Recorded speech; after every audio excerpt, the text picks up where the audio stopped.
माँ का संदूक। सावित्री देवी 75 साल की हो गई है। सावित्री देवी के 3 पुत्र हैं। सावित्री जी के पति का देहांत तब हो गया जब वह 55 की थी। सावित्री जी एक छोटे से पुराने घर में रहती हैं जिसको उनके पति ने ही बनवाया था। तीनों बेटे उनके साथ तो नहीं रहते, लेकिन ऐसा एक भी दिन नहीं था जब वो उनसे मिलने या उनकी सेवा करने नहीं आते हों। तीनों की पत्नियां भी दिन में आती हैं। जाने यूं ही समझ लीजिए कि उनका घर कभी खाली नहीं रहता। कोई ना कोई वहाँ उनकी सेवा चाकरी में लगा ही रहता है।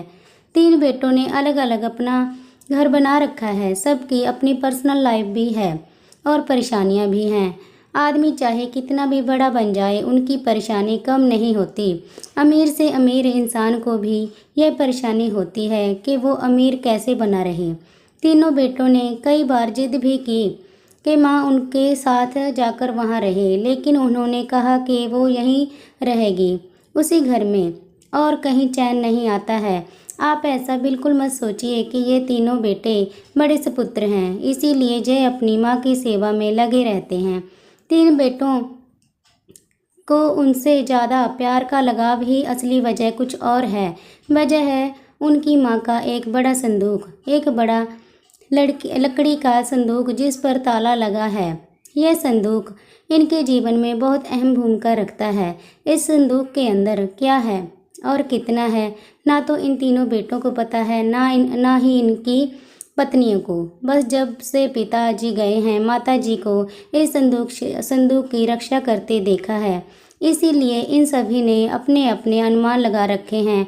ना ही अनुमान, बल्कि इन्होंने तो एक आस लगा रखी है कि इस संदूक के खुलते ही ये क्या क्या करने वाले हैं। सावित्री जी ने उस संदूक को छोड़कर कभी नहीं जाती थी। कभी जाती भी तो अपने कमरे में बड़ा ताला लगाकर ही बाहर निकलती। वो सिर्फ थोड़ी देर में ही वापस आ जाती। 3 बेटों और उनकी पत्नी की उस संदूक पर नज़र न जाने कब से है। सब ने अपनी तरफ से अपनी अपनी कोशिश भी करके देख ली माँ को अपने साथ अपने घर ले जाने की, ताकि माँ के साथ उनका संदूक भी वहाँ से हिल सके। और फिर जाहिर सी बात है कि जिसके घर में माँ रहेगी उसका संदूक। लेकिन सभी एक दूसरे की काट करते हैं। इसकी कृपा है कि माँ के आगे पीछे माँ जी करते ना सिर्फ बेटे बल्कि बहुएं भी चक्कर लगाती रहती हैं। लेकिन सावित्री जी भी भली भांति अपने बेटों को समझती हैं। वो जानती हैं कि उनकी इतनी सेवा क्यों हो रही है। उनकी सेवा उनके संदूक के कारण हो रही है। उन्हें पता है जिस दिन यह संदूक इनके हाथ आया उस दिन उनका मूल्य कुछ भी न रह जाएगा। तीनों भाइयों और उनकी पत्नियों में ये बातें है कि माँ के पास ना सिर्फ उनका सोना है, बल्कि उनकी सास का सोना भी इसी संदूक में है। माँ इसीलिए इस संदूक को इतनी हिफाजत करती हैं। सभी अपनी अपनी कहानियाँ बनाकर बैठे हैं। किसी का दावा है कि उन्होंने संदूक को एक बार उठाकर देखा है, बहुत भारी है। माँ के कमरे में इन बहुओं ने कई बार सफाई के बहाने संदूक के पास जाने की कोशिश की, लेकिन माँ जी ने उन्हें बार बार टोका और कहा कि इस संदूक से सभी अभी दूर रहो। समय आने पर इस संदूक में क्या है तुम्हें अपने आप पता है चल जाएगा। आखिर माँ की बात कौन टालता, और वो भी अभी तो कोई भी नहीं। बस उस समय के इंतजार में ये सब माँ का अच्छा बेटा और अच्छी बहू बनने की कोशिश कर रहे हैं। रात में कोई ना कोई माँ के घर में जरूर रुकता, लेकिन माँ जी उसे अपने कमरे में सोने नहीं देती थी। इस तरह सावित्री जी ने इस संदूक के सहारे 20 साल निकाल दिए। एक दिन माँ जी की तबीयत ठीक नहीं थी। अक्सर जब तबीयत बिगड़ जाया करती थी तब उनके बेटे उन्हें अस्पताल ले जाने को कहते थे, लेकिन वो उस लिए भी राजी नहीं होती थी। वो कहती थी डॉक्टर को यहीं बुलवा लो। उनके बेटे ऐसा ही करते। इस बार जब उनकी तबीयत खराब हुई तो डॉक्टर ने कहा कि उन्हें अस्पताल में एडमिट कराना ही होगा, वरना उनकी हालत खराब हो सकती है और फिर उम्र भी बढ़ती जा रही है। आखिर कब तक यह शरीर साथ देगा। डॉक्टर के यह जवाब देने पर तीनों भाइयों को दुख से ज़्यादा उत्साह दिखाई दिया। उनकी पत्नी की आंखों की चमक साफ दिखाई दे रही थी।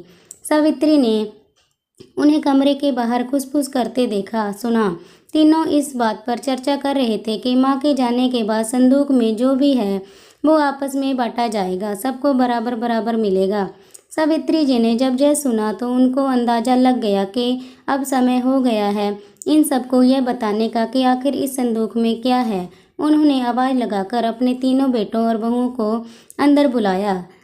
सब ने आते ही कहा, माँ अस्पताल चलते हैं, आप वहाँ जाकर ही ठीक होंगी। माँ ने कहा कि पहले वो जान ले जिसके लिए तुम सब इतने सालों से चक्कर लगा रहे हो, उसके बाद तुम्हारी मर्जी। इस संदूक में तुम तीनों के लिए मेरे पास कुछ है जो मैं तुम्हें आज देना चाहती हूँ। माँ ने अपने तकिए के नीचे से एक चाबी निकाली और धीरे से खड़ी होकर संदूक को खोलने के लिए नीचे झुकी। वहाँ खड़े सभी बेटे और बहू की धड़कन तेज थी। आज उनके वर्षों का इंतजार खत्म हो रहा था। माँ ने संदूक खोला। संदूक में 3 अलग अलग कपड़ों में लपेट कर कुछ रखा था। सबकी आंखें बड़ी आश्चर्य के साथ उस संदूक की ओर ही थी। माँ ने कपड़े को लपेटा हुआ सामान आखिर उठाने को कहा। 3 बेटे ने एक एक सामान उठा लिया और उसे खोलकर देखा। कपड़ा खुलते ही कमरे में मौजूद हर एक इंसान का मुंह फटा का फटा रह गया। उन कपड़ों में से निकला एक भारी पत्थर। तीनों के हाथों में था एक एक पत्थर।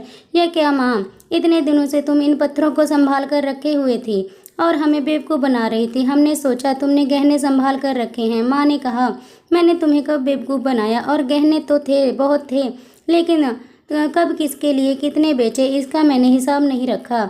जब तुम्हारे पिताजी आखिरी समय में थे तब हमारे पास कुछ नहीं था। तुम तीनों ने शादी के बाद ऐसा मुंह फेरा। क्या तुम्हें पता है कि किस अभाव में उनका अंतिम समय गुजरा? पर उस समय भी उन्होंने तुम्हें कुछ नहीं कहा। उन्होंने उस समय भी मेरा सोचा। उन्हें पता था कि उनके जाने के बाद उनके बेटे मेरे साथ भी यही करने वाले हैं, इसीलिए उन्होंने मेरे लिए इस संदूक का उपाय खोजा। देखो कितना सही उपाय दिया था। तुम लोगों को बेवकूफ़ बनाना या तुम लोगों से सेवा करना ना उनका मकसद था ना मेरा। वो तो चाहते थे कि उनके जाने के बाद मैं अकेली ना रहूं, बेटे मेरे साथ हों, मेरी आंखों के सामने, बस यही इच्छा थी। अब मैं शायद ज़्यादा ना रहूं, इसीलिए मैंने तुम्हें सच बता दिया। सभी बेटे बहू अब कमरे से बड़बड़ाते हुए और गुस्से से निकले। करीब 1 घंटे तक माँ के कमरे के बाहर ही सब एक दूसरे पर अपना गुस्सा निकाल रहे थे। बहस हो रही थी कि अब माँ को अस्पताल ले जाना है कि नहीं, और ले जाएगा तो खर्चा कौन उठाएगा। माँ जी अपने बिस्तर पर लेटी हुई सब सुन रही थी। आपको ये कहानी कैसी लगी हमें कमेंट में ज़रूर बताइए, और अगर स्टोरी पसंद आई हो तो लाइक कीजिए, शेयर कीजिए एंड सब्सक्राइब कीजिए। धन्यवाद।